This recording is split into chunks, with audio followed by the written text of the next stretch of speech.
Hello and welcome back to Prism and Company. My name is Colin. I don't know why I said it like that. My name's Colin. And on the docket today, we are talking about the Tarot Claude Rochias 1754. Now, I will probably say this name wrong many times. You'll just have to roll with me on that. I received this as an Xmas gift from one of my very best friends, and I just couldn't be happier about it. I'm so excited. This is my first proper Marseille deck. If you are not familiar with Marseille as a style of tarot, it is very iconic. All of the cards are what are called pip cards. So it's just 3 wands or 4 swords or 6 coins. And they're always in a very specific arrangement with a very specific style and usually some semi-consistent filigree, some flowers and little things too. So I will show you that as we go along. Mostly what we're doing here today is a gush fest because it's so pretty. I'll be honest, Marseille decks don't generally do it for me. They don't shuffle my tarot deck, if you know what I mean. Do I know what I mean? God, I don't know anymore. But it's not usually my style, especially reproduction Marseille decks. No, this is a reproduction Marseille deck. Redrawn Marseille decks. Those are far too clean and have a very vectorized look for me, which is really beautiful. I can certainly appreciate it, but I'm an abstract artist, baby. I love the smeary paint. I love the poor application of color. I love the raw human touch that you get. And this deck is just full of messy paint strokes, coloring outside the lines, errors, and I plan to point out as many as I can because they are so darn good. Now, the way that we're gonna do this is by looking at how many colors appear on each cards. I originally thought this deck was organized into the primary and the secondary colors. The primary colors being yellow, red, blue. Those are the colors that pretty much all other colors are made up of, if we're talking in the real world anyway. And then, as opposed to a screen, if you're curious, light is weird with how it blends color. And then the secondary colors, secondary colors are purple, green, and orange. And it's really only green, kind of purple, and like pink, but they're secondary enough. So, blended colors. But there's more of a distribution than that. There's actually cards that have 2, 3, 4, 5, and 6 colors. So we're just gonna ramp up the number of colors as we go, and I'll kind of point out what I think that means along the way. Enough diversion though. Let's get right to the cards because they are so darn pretty. There is only one card with 2 colors on it, and that is our lovely 10 of Cups. And right away, we're seeing the very classic Marseille style. We can see the cups here are rendered admittedly kind of poorly. I mean, they look kind of like cups, but just barely. If you actually tried to drink out of one of these, it'd be very, very strange. But you can just see the lovely color bleeding off of the edges. And I don't know, there's something very cool about how minimal this card is, both in its arrangement, it's very plain, with just one big cup on the top. I freaking love little things like the cup touches the border on the top. It should be slid down. That would be the prettier, more pleasing composition of this. But at the time, it would have been such a pain in the butt to try and change things. It's not like this was digital. This was all hand inked or carved or reproduced or whatever technique they used. I think probably block printing, where you ink up a stamp essentially and kind of pop the colors down. And I'll show you some examples of why. But it's so charming. It feels so human and real. And you'll see as we go through the other pips, this is very stripped back. There's nothing in between the cups. There's no other stuff. It's just 10 cups on the page. There's only 2 colors, which is really strange for the deck, but very, very beautiful too. I really, really like this 10 a lot. Briefly, I want to mention the colors that are in this deck. I can't believe I didn't to start off. I was just so excited to get to that 10. There are 6 colors in this deck, and I will show you the little quickie spreadsheet that I made here. There is red, yellow, cyan, dark green, light, almost fleshy pink, and dark blue. And that dark blue almost approaches purple in some instances. Now what we're looking at next makes up the bulk of the deck. These are our primary colors, and honestly, these cards are why I thought this deck was primary and secondary, because so much of it is just red, yellow, and cyan in this case, or blue. Cyan just being a very kind of light blue. There are 34 of these cards, and they make up the vast majority of what is called the minor arcana. I don't know why I'm getting all all official about it. You probably know what the minor arcana is if you're watching this. But these are all the numbered cards, so the 1 through 10s. Although there are some notable exceptions missing. You won't see any aces, for example. Some of the 2s are missing. But here, we're starting things off with the wands, and this is a very Marseille organization of wands. We have wands kind of interwoven in the center, and these almost like fountain tip pen edges on the sides. Edges on the sides? Can't talk today, but that's all right. Who even knows? This is the part that really got me about this deck, though. If you look behind, you can see ghosting of another card. Now, I fully intend to identify all the cards that are ghosted on these. That just sounds like so Sherlock Holmesian fun to me, to like dig out exactly which cards correspond to which other ones. Essentially, it's just some ink that got stuck on the block, and as they printed it, it got a little bit of ghost to the other one, but you slap the color on it and boom, you're good to go. These were mass market products of the day, and in 54, you probably didn't have a ton of paper to work with. Like ink was precious. If you got a little on the card, you just kind of had to move on. And I love so much that stuff is captured here. Again, it's that beautiful human touch. I think it's so darn cool. Some of them are fairly clean with just a little bit of that ghosting on the bottom. And like these red bleeding edges, it almost like it's seeped into the paper. The reds especially are very messy and smeary. I imagine the pigment that they used was very runny. That's why it got so messy. Or maybe this was like printed on a hot day or something. I just love it. But the cyan, for example, looks very almost dry compared to the wet, juicy red. I imagine that this cyan color was extremely expensive because it always fades out on the cards. There's very, very rarely just like solid cyan application. So that would save on paint or ink. And then, there's tons and tons of red and yellow. Those are just everywhere. It's just like, how much can we slop on? It's really, really pretty and vibrant and beautiful. Now, this is the filigree that I was talking about on these cards that is not present on the 10. So if you look at the 10 comparatively, it looks very, very plain. Still so gorgeous and beautiful, though. And I think that filigree is so interesting.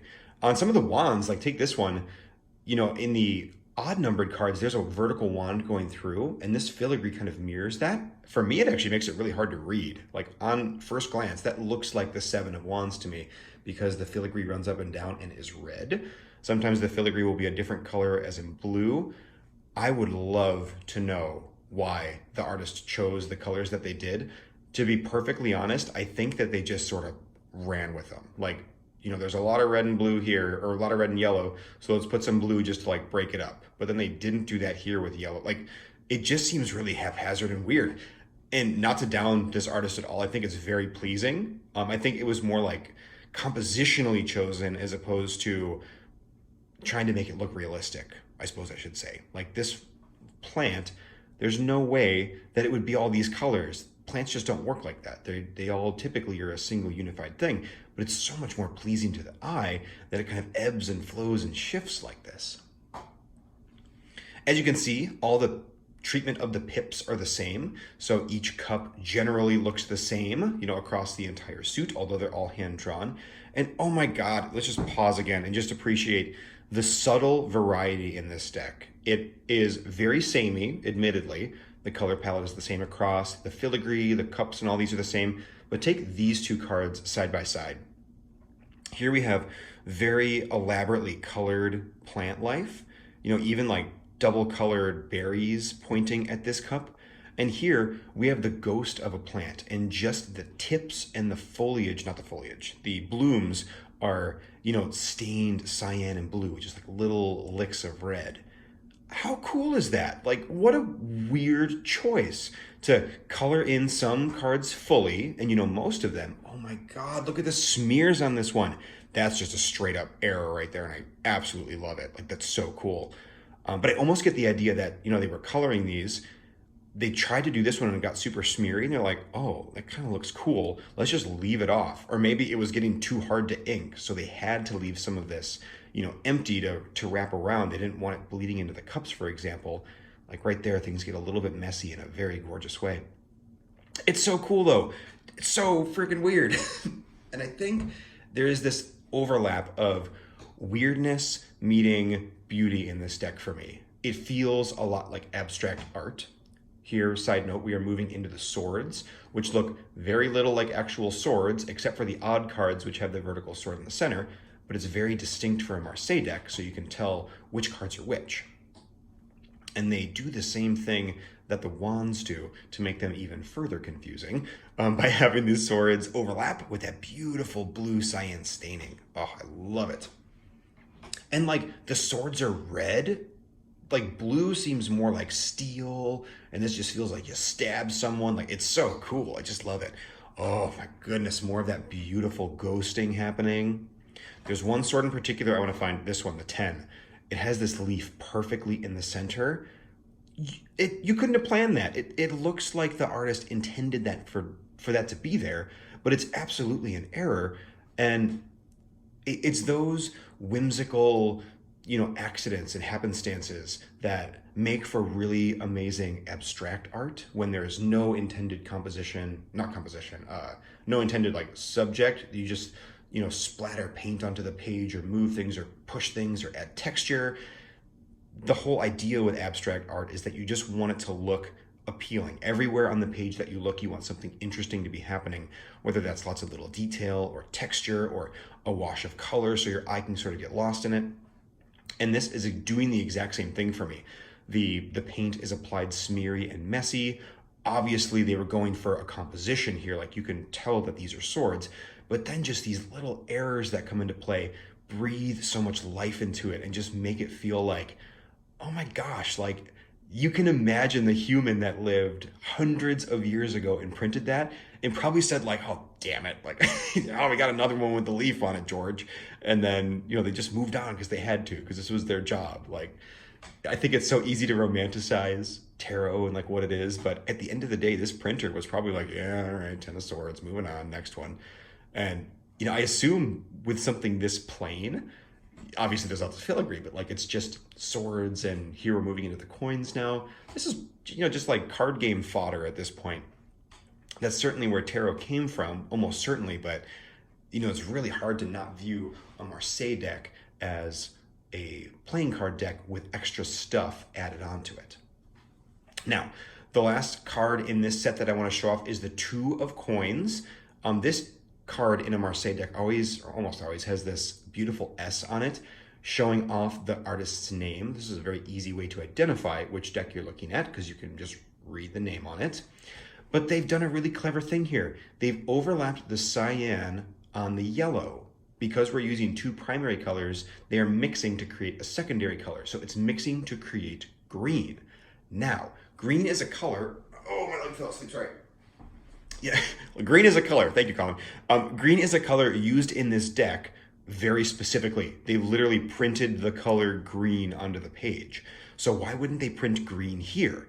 As a money-saving technique, this card only takes 3 inks to print. You don't have to get another plate and press it on. So this is a way to simulate green without having to actually print more green. I would imagine, based on the amount of green that was used, that it's a fairly expensive color. It's not in the bulk of this. I would say that these are probably the cheapest colors to produce, or at least the most readily available. And then they just wanted to make this card feel a little bit more special, but maybe they couldn't fit it on the page that they were printing with green, or they couldn't get a die made or something. So they just faked it. And again, that's so cool. And actually, I like this green better than the other green. The tint is slightly different because it's mixing with this beautiful cyan instead of the darker blue. I'm gonna put this one off to the side so you can see both. There's a few cards like this that are kind of transitionary. That's a little difficult to tell exactly which colors they used. I will point those out as we go. These are the 3 color cards. Let's move on to the 4s. As I gather up everything super smoothly. There we go. And this is true in many cases, but I'm just kind of like vamping at this point. I don't know anything about how this deck was made. I can, make assumptions based on the final product, but all these things I'm saying about like cost of inks or the intention of the artist as they were printing, like, I don't know, your guess is as good as mine. But I think it's really cool to try and get in the artist's head and understand why these decisions were being made. Here we come to La Mort, death. And it's so interesting because very frequently in a Marseille deck, the titles are down here for the Major Arcana, which is true in this deck too. It almost looks like they just sort of like slapped Lamort on there last minute. This card is very often unnamed in a Marseille deck, and they were like, hey, George, maybe we should just put the name on there. And he's like, all right, let's do it. And so they just like hastily put in Lamort. It's not nearly as clean as some of the other titles. And again, it just feels very silly and human. This is also one of the cards that is reversed. Normally in a Marseille deck, you would see Death facing the other way. And again, I just think it's so cool and charming. Now this card introduces that kind of fleshy pink. And how weird is it that our skeleton is made up of a flesh tone? So weird, so cool. I like that all the colors aren't represented here too, which they are in all the other Major Arcana cards. Death is death. It is the death of life, and life is vibrant and colorful. The idea that this death card is a little bit more subdued is totally beautiful. Also, I'm so enamored by this. The application of yellow on the bottom of this card, I don't know that it has any meaning per se, but they just chose to put all this in yellow. Even the skeleton's legs, this foot, there are things that very clearly should be another color, like they could follow the natural associations of the image itself. But it's just like this fetid wasteland on the bottom. And the only thing that's colored down here differently is the red edge of the scythe as it sweeps through the fields. So cool. I looked forever on this card to find more colors, especially here and here. I thought those might be green. They might kind of look green in this light, but they're definitely the same cyan blue. So this is our one and only major card that has less than the full set of colors. So cool. Oh, wait, that's not true. A couple of them are lacking one color. But this is the one that has by far the fewest. Okay, let's move on. Okay, 5 colors now. I kind of love this set the most. I think they're really, really interesting. They're lacking the dark sapphire blue, which we haven't seen yet, but we've gained this very dark emerald green.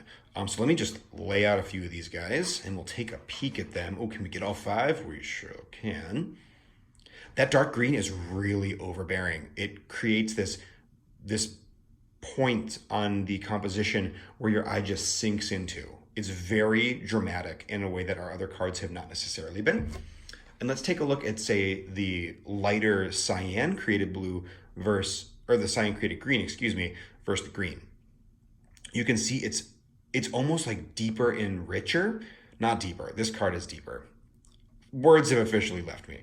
It feels more, what am I exactly looking for here? More vibrant, more almost like energetic in a way. And I just mean like the visual color itself, like it's vibrating more in the eye, where this feels very like heavy and dead and flat. Heavy and dead, head. This feels very alive and like it's leaping off the page. I kind of wish they had done this treatment a little more. 1, because it would have been cost efficient, and 2, because I just think it looks beautiful. But I love this green. I think it's a beautiful addition into the deck too. And let's see if I can find an example in these cards. I feel like this might have some. The areas where that green bleeds off, I feel like it's not reproducing well here. It's really lovely. It's a beautiful green. It's very blue. It's a very cold green. But you can really see it kind of sing when the ink is a little bit less heavy. I think they might have over-inked a bit with the green. But again, human touch, so cool. This card in particular, the 2 of Cups. This is another card that very frequently has the artist's kind of signature or sigil here at the bottom. Crest, I think is the word I'm looking for. I think this is Claude Rochias, my best guess anyway. There is the tiniest little kiss of green happening right there. And again, it looks fairly cyan in this light, but it's definitely a little bit of green. And just like, I don't really know what these are actually, but they're fleshy appendages. I don't know. They're gorgeous though. It's so cool. This sigil, this crest, is actually reproduced on the box as well. Let's see if I can get that in there. Yeah, it's so cool. I got deck 103.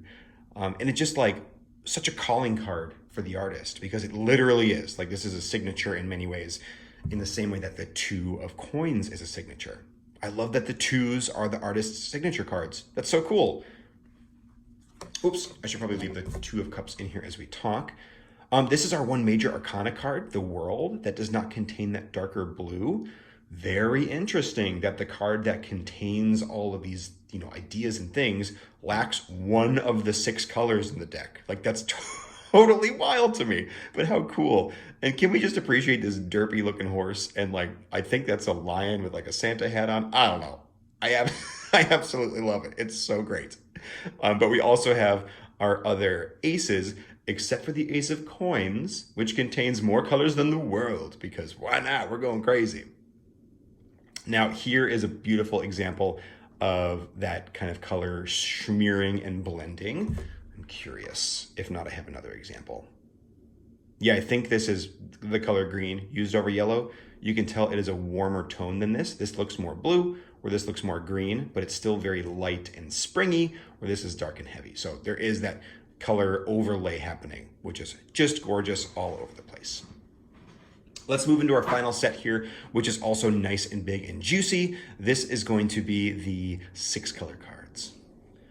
I was actually incorrect. I said that the primary color cards were the biggest set at 34. This is actually the biggest set at 37. I showed you guys the document I made earlier, so you probably knew that already. Get out of there, little fuzz. Here we have our lovely ace of coins. And at first, I thought this was one of the 5 color cards, but we have dark cyan down here, or dark sapphire, excuse me. And then we have that brilliant emerald green on this side. So it actually does contain all 6. Wait, does it have any pink in it? Oh, that's right. So it doesn't have that kind of like fleshy pink tone exactly. But if I bring back my aces here, it's on the ace of swords, I believe. Is it? No, ace of wands, maybe? Now I'm going to have trouble finding it. Well, as I look for it, oh, dang. Okay, well, you can see it. The kind of fleshy pink, when it overlaps with the yellow, like in this little corner right there, or right about there, it turns into this dark stained brown. And you can see here, especially on the edge of the coin, we have a thick, dark staining of that brown. So I'm thinking that they used a little bit of that pink just around the ring here to make this look darker brown. So that's why I put it in the 6 color category. I'm not 100% sure on this one. Not that it really matters, but here we are. This is the kind of stuff apparently that's important to me, because here I am talking about it forever. And you know what? I'm not sorry, because I love it. Hopefully you do too. Either way, 5 or 6 colors, it's so lovely. The aces are always just beautiful. This is the other one that I wasn't 100% sure on. There is maybe cyan blue in this. A little hint of it perhaps here, or maybe color mixing there. I can't quite tell if it's the cyan yellow mix or the green yellow mix. But all of the other court cards have all of the colors. So I'm going to assume this is a 6 color card too. Let's lay some out. So our court cards are our valet, Reni, Cavalier, Despair, the Roy, I believe, for the king. Forgive me for my terrible pronunciations, but that's what we're going to roll with. All of these are so cool and charming. We got blue horses happening here. We have a variety of colors of swords. By variety, I mean red and blue. We have weird scarves that almost look like hands with their thumbs crossed over. I guess it'd be more like this, with like fleshy, bits coming down, which is so weird, but there's this hand holding the cup down there. We have, queens that look a little bit like strung out or like overtired because you can see bags under their eyes. She just looks devious as all get out, just like, I couldn't help but notice you were looking at my cup. I want his blue beard in the worst way. This guy's actually pretty chill. This horse does everything for me. It looks crazy. Like, that's not how horses look, but I love it. It's got all this beautiful blue fabric draped over the back. This card actually is the one that sold me on this deck. I saw a picture of it and I was like, oh my God, it's so smeary and colorful and beautiful. And look at the application of that blue. Oh God. And that blue coming over the armor, it makes it look metallic and shimmery, even though this deck is not really going for realism. So dang cool. Human Touch, they just forgot the name on this one. They're like, oh crap. So they just put it on the side. I love it. And it was more cost effective to just print that than make a new card. Like, if it was me and I messed up that bad, I think I'd probably just make a new card to make them all even. But no, they're just going to throw it in there. So looking at these, I haven't actually pointed them out. We finally have our full color spectrum. We of course have yellow and red and cyan all over our horse. We have that beautiful dark sapphire blue, which is the addition in our 6th color here, the emerald green, and then of course the fleshy pink. Now the pink is used as clothing, so I'm assuming it's representing like leather or something like that. I at first thought it was odd that, say, the hands were pink, but the faces were white. But, you know, I'm just assuming those are like gloves, which makes perfect sense. We're looking at royalty, essentially. This dude's hat, give me this dude's hat. I need it so bad. He's also got 2 different colored tights on, or leggings or whatever. Awesome. Roy de Denier, king of coins. You got it going on, my friend. And now we're finally here to the good parts. Not the good parts. It's all been good. Let's be real. I'm going to gather all these things up. The major arcana. Now remember, Le Mort, death, is our only major card, except for the one I keep forgetting about, the world. These are only 2 major cards that don't have the full color palette on them, but everything else does. This Fool is quickly becoming my favorite card in the deck. The blue, weird flora and earth down here that kind of invert on the other side of his foot. This crazy blue cat thing. Something about the top half of this card, like that composition, really, really sings for me. It looks so good. And his foot is spilling over the edge a little bit, which I just love for the Fool as like card as meaning. It's so good. This card is so good. I cannot get enough of it. We got the Magician here. I'm not even going to attempt the titles, just forget that. The Magician's another one where I believe this card is typically the other way, so it's flipped around. So some of these might look a little bit off if you are used to, you know, a normal Marseille deck. Our Emperor here has 2 mouths. You know, like that's probably just a flare of his mustache or something, but like how crazy is that? Human touch, they screwed up and they're like, oh, we're just going to roll with it. Our Hierophant looks like a little creepy, but like in a very kind of fun way, like not creepy like he's being devious. Maybe not creepy is the right word. He looks like he did something wrong. He's like, he just read off like some scripture and like screwed it up. He's like, yeah, no, that's totally what Jesus said. Yeah. Just kind of roll with it. We have our lovely Lovers card here. The Chariot. This is another one that is just beautiful as far as the composition goes. It reminds me very much of the 2 of Cups. I wonder if I have this up. I sure do. In that the composition is like divided in half in many ways. Obviously split half and half perfectly here, but we have the sigil on the bottom. We have the crest in the center with 2 things kind of splaying off the side. And then up top here, we have the drapery of the Chariot that looks very much kind of like the dolphins or the filigree or whatever the heck is happening on top of that Cups card. I couldn't tell you. It's kind of wild. My friend also gave me so generously the book, Yosef Bendov's book. Don't know the name of the author, probably should look it up. So cool. So I can't wait to dive into that too, to get myself more acquainted with the Marseille deck, which I probably should have done first. But look at this hermit's face, and he's like, yeah, right. I could not hold off from saying that to you people immediately before I read a book. Hell no. I want to talk about this.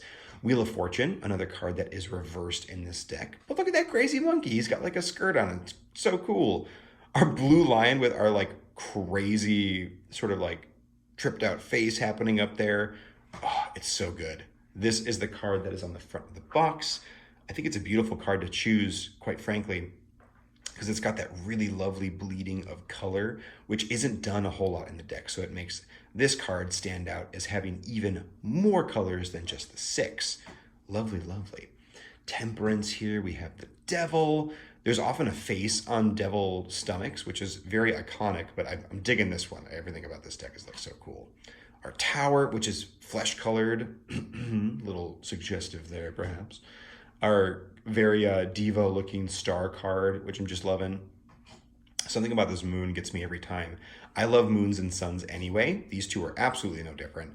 But the heavy application of blue on just the sides of this, I don't know. It makes it feel like waves are crashing over or just a little bit imbalanced as a composition, which helps it kind of like move and sing a little bit.